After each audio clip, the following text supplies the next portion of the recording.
Right ఇక భద్రాద్రి కొత్తగూడెంలో polling సరళి ఏ విధంగా జరుగుతుందో అక్కడి నుంచి మా ప్రతినిధి భూపాల్ సిద్ధంగా ఉన్నారు. భూపాల్ చెప్పండి, ప్రస్తుతం ఎంతవరకు పోలింగ్ పర్సెంటేజ్ నమోదైంది అండ్ క్యూ లైన్లలో ఎంతవరకు వేచి ఉన్నారు?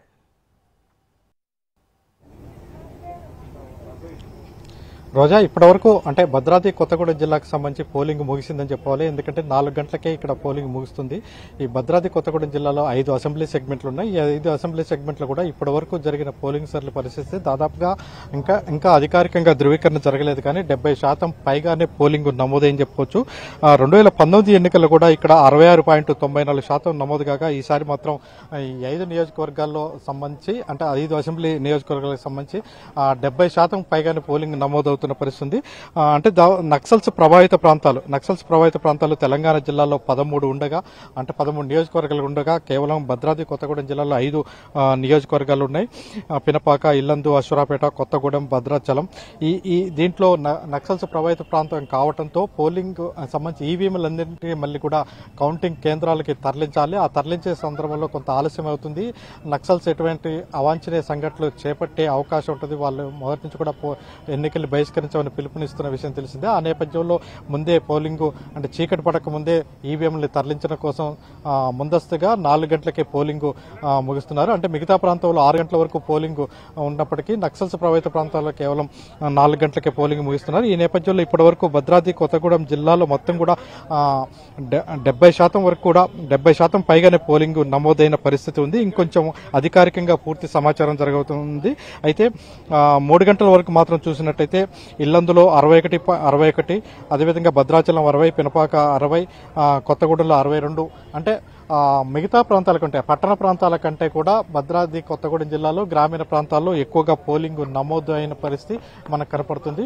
అదేవిధంగా అంటే వాస్తవానికి భద్రాచలానికి ఛత్తీస్గఢ్ సరిహద్దు ఉంది. ఛత్తీస్గఢ్లో దాదాపుగా ఈ రోజు ఉదయం కూడా సుక్మా జిల్లాలో ఎన్కౌంటర్ జరిగి 8 మంది మావోయిస్టులు చనిపోవడం జరిగింది. ఈ నేపథ్యంలో ఏమైనా ఇన్సిడెంట్ చేస్తారన్న ఉద్దేశంతో భారీ ఎత్తున భద్రాద్రి కొత్తగూడెం జిల్లాకి అంటే అటు భద్రాచలం, పినపాక వీటికి ఎక్కువ సంఖ్యలో పోలీసు బలగాలను తరలించారు.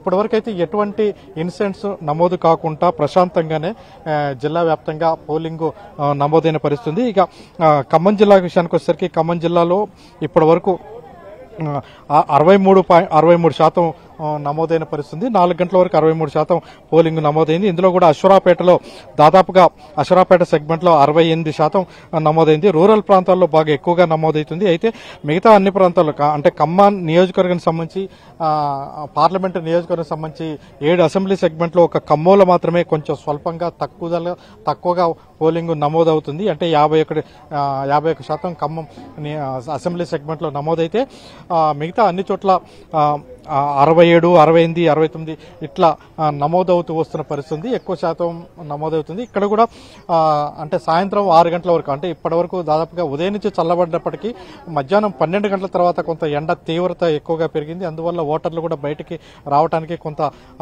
వెనకంజ వేసిన పరిస్థితి. అయితే ఇప్పుడు మాత్రం కొంత చల్లబడటంతో ఓటర్లు ఎక్కువ సంఖ్యలో గత అంటే 3:30 నుంచి మాత్రం ఓటర్లు ఎక్కువ సంఖ్యలో వచ్చి తమ ఓటు హక్కును వినియోగించుకోవడం కోసం పెద్ద సంఖ్యలో వస్తున్న దృశ్యాలు అయితే కనపడుతున్నాయి. ఈ నేపథ్యంలో ఇది చూసినట్టయితే 70-75% అంటే వాస్తవానికి ముందస్తుగా పోలింగ్ తక్కువనే అవుతుందని ఎక్స్పెక్ట్ చేశారు, కానీ దానికంటే కూడా ఎక్కువనే అంటే 75 దాటి కూడా పోలింగ్ నమోదయ్యే పరిస్థితి అయితే కనపడుతుంది. మొత్తం మీద ఇప్పటివరకు పోలింగ్ మాత్రం సజావుగా ప్రశాంతంగా జరుగుతుంది.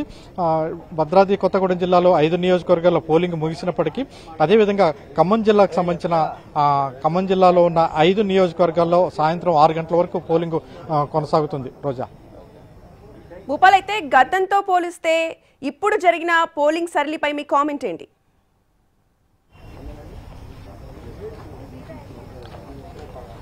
వాస్తవానికి పరిశీలిస్తే గతంలో కంటే కూడా అంటే మొన్న అసెంబ్లీ ఎన్నికల సందర్భంగా అంటే అసెంబ్లీ ఎన్నికలు జరిగి కేవలం కొద్ది రోజులైన నేపథ్యంలో అసెంబ్లీ ఎన్నికలకి ఇప్పటికీ పోలింగ్ చూసినట్టయితే కొంత తగ్గుదలని చెప్పవచ్చు. అసెంబ్లీ ఎన్నికలకు సంబంధించి ఎమ్మెల్యేలు పోటీ చేసిన వాళ్ళందరూ ఇంటింటికి ప్రచారాలు ఎక్కువగా చేయటం అనేది జరిగింది. ఆ నేపథ్యంలో పోలింగ్ సరళి చాలా ఎక్కువగా జరిగింది. దాదాపుగా 95% వరకు కూడా పోలింగ్ జరిగిన పరిస్థితి. అయితే పార్లమెంట్ ఎన్నికలకు వచ్చేసరికి ఈసారి అంటే అభ్యర్థుల ప్రచారం కూడా చాలా ఆలస్యంగా కేవలం చివరి వారం రోజులు మాత్రమే ప్రచారం కొంచెం ఎక్కువగా జరిగింది, కానీ మొదటి నుంచి ఆ ప్రచారం కొంత తక్కువనే ఉంది. అదే సందర్భంలో ఇంటింటికి వెళ్లి తీసుకొని వచ్చే విషయంలో కూడా రాజకీయ పార్టీలు అంత ఉత్సాహం చూపించని పరిస్థితి ఉంది. అందువల్ల కొంత పోలింగ్ పర్సెంటేజ్ తక్కువ ఉంది. అంటే అసెంబ్లీ పార్లమెంట్ కలిసి ఉన్న చోట ఎక్కువగా పోలింగ్ నమోదయ్యే అవకాశాలు మొదటి నుంచి ఉంటున్నాయి. కానీ ఒక పార్లమెంటుకి మాత్రమే పోలింగ్ జరిగిన సందర్భంలో అనేక ప్రాంతాల్లో ఓటింగ్ సరళి మాత్రం కొంచెం తక్కువగానే జరుగుతుంది. అయినప్పటికీ తెలంగాణ వ్యాప్తంగా చూసినట్టయితే ఖమ్మం పార్లమెంటుకు సంబంధించి, అదేవిధంగా భద్రాచలం అంటే మహబాద్ పార్లమెంటుకు సంబంధించి భద్రాచలం జిల్లాలో 3 అసెంబ్లీ సెగ్మెంట్లు ఉన్నాయి. మొత్తం కూడా ఉమ్మడి ఖమ్మం జిల్లాకు సంబంధించి 10 సెగ్మెంట్లకు సంబంధించి ఎక్కువగానే, అంటే గతంలో కంటే మనం చూడొచ్చు పోయిన 2019 ఎన్నికల కంటే ఎక్కువ సంఖ్యలోనే ఇప్పుడు పోలింగ్ అయితే నమోదవుతుంది. Roja. Right, thank you Bhupal.